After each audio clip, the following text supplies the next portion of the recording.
Senhores passageiros, bem-vindo ao podcast Transportar é Preciso. Embarque imediato. Olá pessoal, bem-vindos a mais um episódio do nosso podcast Transportar é Preciso, o podcast que não para com vocês, eu, seu podcaster Adriano Paranaíba. Como é que está essa força? Espero que vocês estejam muito bem. Esse mês de março foi bem comprido, né pessoal? E é pensando nisso que eu estou querendo propor aqui para vocês da gente ter um clipping, tipo um episódio de fechamento de mês. Então sempre na primeira semana, quando o mês acaba, né, a gente vai trazer notícias importantes do setor de transportes, que impactam e que dizem a respeito ao setor de transportes, e que às vezes fica muito corrido, às vezes não dá para fazer um podcast exclusivo sobre aquele assunto, é muito corrido. Então assim, para você ficar atualizado no que está rolando, nas principais notícias a respeito do setor de transporte, então se você... primeiro, se você gostar desse desenho, mande mensagem. Não sei se você está vendo no Spotify, se você está ouvindo, se você está no YouTube, onde você está, ou no Instagram, escreve aí para você participar da discussão, você dizendo, primeira coisa, se você gosta desse tipo de modelo de episódio, e segundo, mandar notícia pra gente, que a gente vai juntando assim e vamos fazendo um grande clipping de final de mês. Então agora é a primeira semana de abril, a gente vai falar do março de 2023, lá na primeira semana de junho a gente fala de abril, e vamos ver se a ideia pega, ver se vocês gostam, porque o objetivo é realmente manter vocês bem informados a respeito de transportes, isso que é importante para nós. Lembrando também que você pode comprar o seu livro Transportar é Preciso na Amazon. O pessoal sempre pergunta, né? Professor, vende pra gente. Cara, a Amazon faz umas promoções que nem eu consigo competir com elas e a gente se organiza. Tá bom? Vamos então começar o mês de março, fazer um resumo aqui. O mês de março foi um mês meio ruim para o governo, né? O governo levou algumas baixas. E eu trouxe aqui 3 notícias importantes que aconteceram no mês de março, onde os governos, seja federal ou estadual, meio que se deram mal, né? Primeiro, se deram mal não, né? Tiveram que passar por algumas... Agora não pode falar que o governo erra, né? Que cometeram gafes, né? Vamos chamar de gafes. Os governos cometeram algumas gafes e agora estão se enrolando. Vamos começar com os governos estaduais. Nós temos 2 governadores que se enrolaram no mês de março. Vamos começar com o governador Eduardo Leite. O Eduardo Leite, gente, aqui para quem não acompanhou, lá na campanha para a reeleição, foi reeleito. Os 2 governadores que nós vamos falar aqui foram reeleitos. O Eduardo Leite, ele assinou na campanha, gente, não é nem assim, ele não falou na empolgação e aí cometeu um erro, prometeu algo que não podia. Ele assinou um documento junto com o movimento RS 118 Sem Pedágio, né? Ele foi lá, assinou o documento ano passado falando que não vai, se comprometendo a não instalar pedágios na rodovia, no caso a rodovia estadual RS 118, uma rodovia muito importante para o estado do Rio Grande do Sul. Aí ele ganhou a eleição. Claro, com um discurso desse, até eu ganhava a eleição. Eu vou acabar com os pedágios, assino um documento, registro em cartório, sei lá, né? Cara, qualquer um ganha. É que nem o cara que prometeu um ônibus de graça, né? Daqui a pouco vai virar a moda, né? Preparem-se, pessoal. Preparem-se para as eleições municipais. Já tô falando isso agora, porque chegar na época da eleição municipal, vocês vão dizer que o Adriano tá falando mal de algum candidato específico ou outro. Se prepare, o que vai ter de candidato a prefeituras prometendo tarifa zero, ônibus de graça. Se preparem, porque sabe quem vai pagar? Vai ser você, viu? Tarifa zero não existe, não. Existe entrar no ônibus de graça, mas alguém vai ter que pagar aquela conta, tá? Então só fiz um disclaimer aqui da treta que nós teremos ano que vem. E aí ele prometeu, e aí chegou agora, ele diz... Aí o que acontece? Houve uma discussão que revoltou o pessoal do Rio Grande do Sul. Ele vai colocar pórticos com um sistema de cobrança que nós chamamos de free-flow, ou seja, é aquele que bate a foto do carro e cobra. Então, aí ele revelou recentemente que na verdade, na campanha, o pessoal não entendeu, ele cometeu um erro de semântica, foi um deslize. Ele não vai instalar praças, mas vai continuar tendo cobrança. Ele vai instalar pórticos, ele vai instalar uma estrutura que a pessoa não vai passar numa praça. Ela vai ser fotografada e vai pagar o pedágio. Então o pessoal lá do Rio Grande do Sul está revoltado. O coordenador do movimento Rio Grande do Sul, da RS 118 sem pedágio, o senhor Daci Zotes, abre aspas, diz o seguinte, abre aspas: praças físicas ou cobrança automática por pórticos é sempre pedágio. Muda apenas o sistema de cobrança. Então, façam a interpretação que vocês quiserem. Eu pergunto aqui, ele cumpriu a promessa de não ter praças de pedágio? Ele cumpriu, ele não vai construir praça de pedágio, ele vai construir cobrança automática e aí se só lamento. Lembrando que esse documento foi assinado dia 19 de outubro de 2022 em uma reunião, numa discussão, tá na mesa, que também foi assinado por Onyx Lorenzoni, e o Leite assumiu o compromisso de não instalar a praça de pedágio na rodovia, né? Então, quando ele foi eleito, ele já mudou a posição dele, porque ele já solicitou ao BNDES um estudo para o impacto das cobranças, né? Até vai suspender um estudo que foi solicitado sobre o impacto das não cobranças. Então, mais uma gafe, um deslize, né? Porque a gente não pode chamar mais político do que eles realmente são quando eles prometem uma coisa e não cumprem. Então, Eduardo Leite está na lista aí de governantes que cometeram gafes. Agora nós temos uma gafe aqui, é uma combinação de gafes, né? Nós tivemos na última semana de março, uma licitação de ônibus elétricos no estado de Goiás. Eu, particularmente, eu acompanhei bastante, porque como eu sou de Goiás e fui muito requisitado por uma série de veículos de comunicação para comentar essa licitação de mais de 100 ônibus elétricos para o eixo Anhanguera, que é um dos BRTs, um dos maiores BRTs do Brasil. E o que aconteceu? Eu tinha lido o documento, a licitação para mim era muito confusa, porque não deixava clara a questão de custos sobre esses ônibus elétricos. E outra coisa, depois eu fui ver que não era para trazer mais 100 ônibus elétricos. Vocês sabem que eu sou um pouco crítico a ônibus elétrico, mas no primeiro momento eu falei assim, cara, vai trazer mais ônibus, tá valendo. Se é a diesel, se é elétrico, o importante é a população ter mais ônibus. Mas o que é que eu descobri?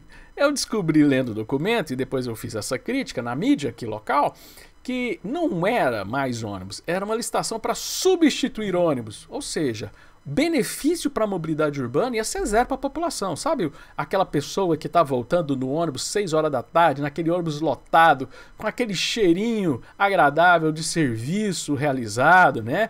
Que parece uma lata de sardinha? Pois é, as pessoas vão melhorar. Em vez de estar numa lata de sardinha movido a diesel, eles vão estar numa lata de sardinha ecologicamente sustentável, sem emissão de gás carbônico. Olha que grande benefício que a população vai ter.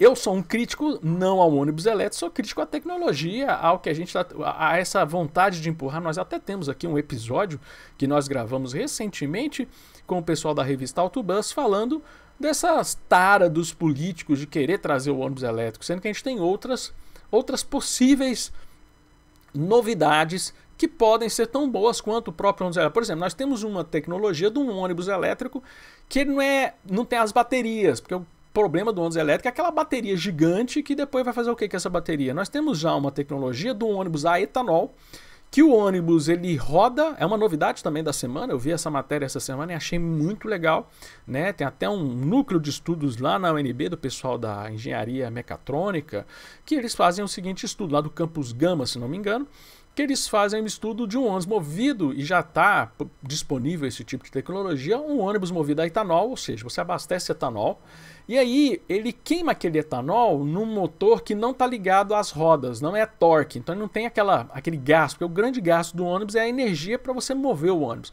Então você tem um motor fora do sistema que ele gera energia elétrica.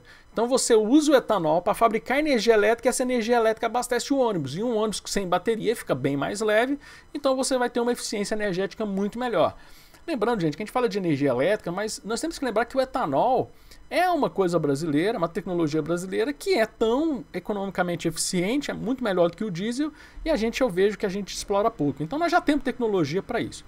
Voltando à vaca fria, essa licitação. Então esse é o detalhe que eu tenho sobre o ônibus elétrico. O que aconteceu? A Enel, que é uma empresa italiana, foi participar dessa licitação e uma semana antes eles entraram com um pedido de impugnação, falando que o contrato está com alguns defeitos. Concordo, tem alguns defeitos.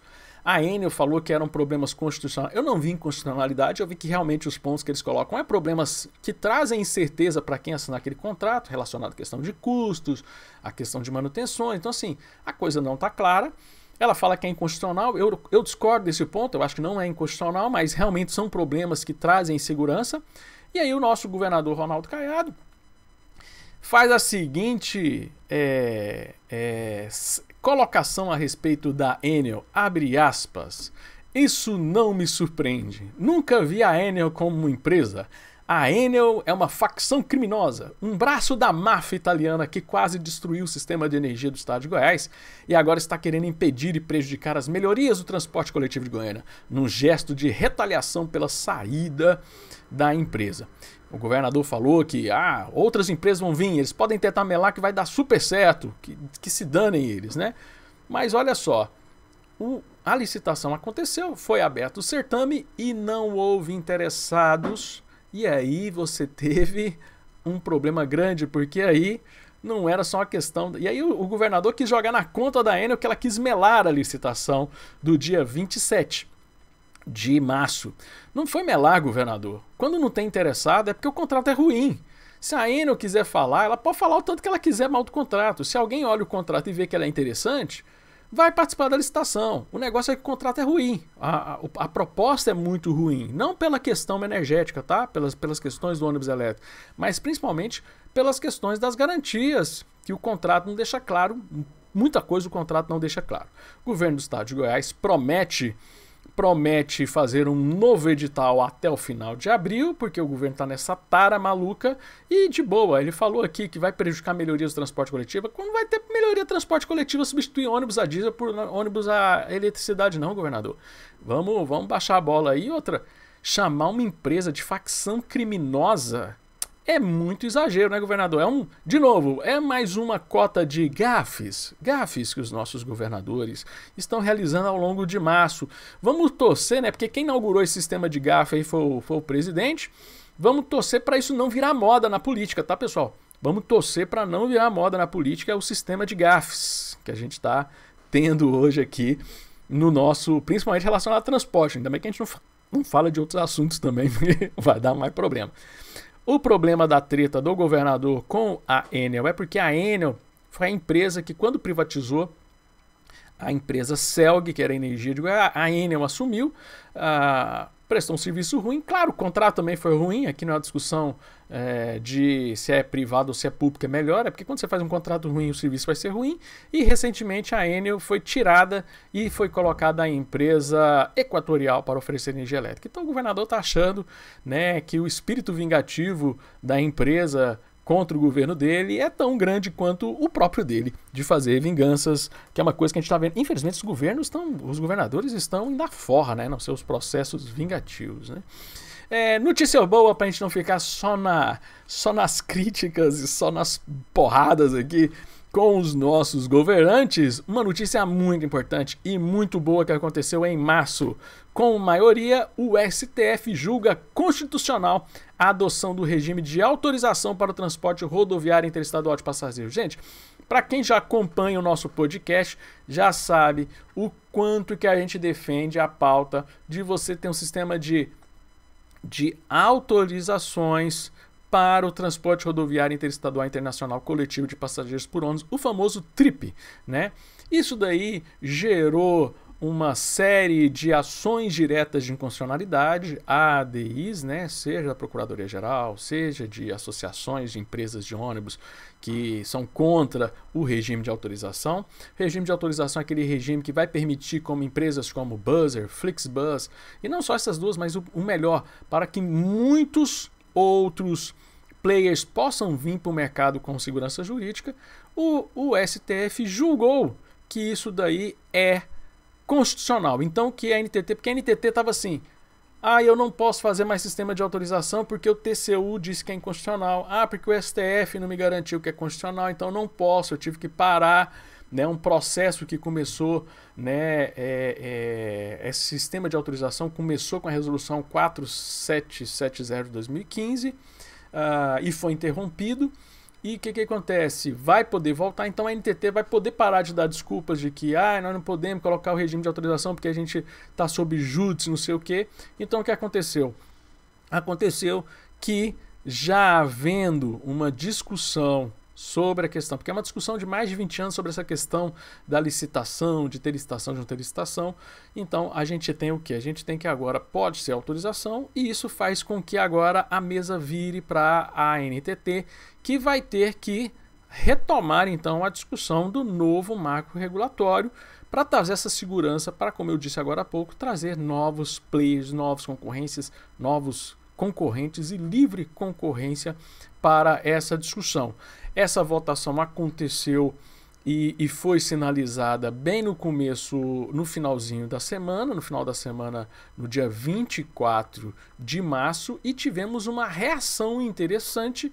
Já no dia 27 de março, houve uma primeira revisão extraordinária da agenda regulatória da ANTT para o biênio 2023-24, justamente colocando dentro da agenda regulatória, dentro da agenda, né, porque as agências reguladoras, elas criam uma agenda de revisão e de criação, né, eles sinalizam lá o que a gente vai regular durante esses próximos 2 anos. Então o biênio eles marcam ali, já voltou para a mesa a discussão do novo marco, a revisão do novo marco regulatório de transporte regular rodoviário e, como a própria agência disse, abre aspas, ampliar a concorrência, melhorar a qualidade do serviço, simplificação dos processos dos autos de outorga e liberação econômica, melhoria da transparência, governança e compliance, né? Então, como a gente disse, isso estava interrompido. Eu até tive a oportunidade de, no mês de março, participar de uma audiência pública da NTT, e muita gente lá da NTT falou assim, porque a gente não pode, porque a gente não consegue trabalhar, porque todo mundo está judicializando a gente. Então agora já está resolvido esse problema. Podemos voltar para discutir um novo marco regulatório que o Brasil precisa. Nós temos muitos, mas muito município. A gente já disse isso aqui nos nossos episódios anteriores. Quantidade de municípios que não são atendidos por isso. Municípios pequenos, que as grandes empresas não têm interesse de ir para lá, mas se você dá autorização para uma empresa menor, ela com certeza vai ter interesse de ir, porque para ela aquela escala atende, ela consegue ter recurso. Pessoal, essas são então as notícias de março, né, sobre transportes que nós temos para trazer aqui para você que nos acompanha no nosso podcast Transportar é Preciso. 2 notícias sobre governadores, uma notícia muito importante sobre o STF e a NTT.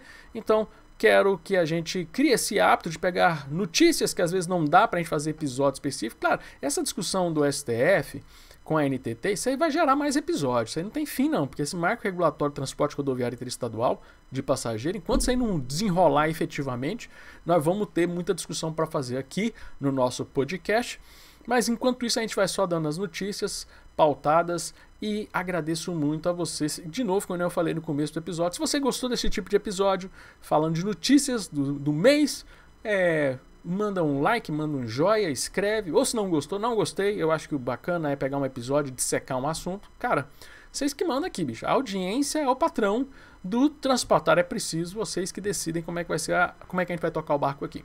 Tá joia, pessoal? Agradeço então a sua audiência nesse episódio de hoje. E lembrando para você que Transportar é Preciso e o embarque é imediato. Forte abraço, pessoal. Até a próxima. Valeu!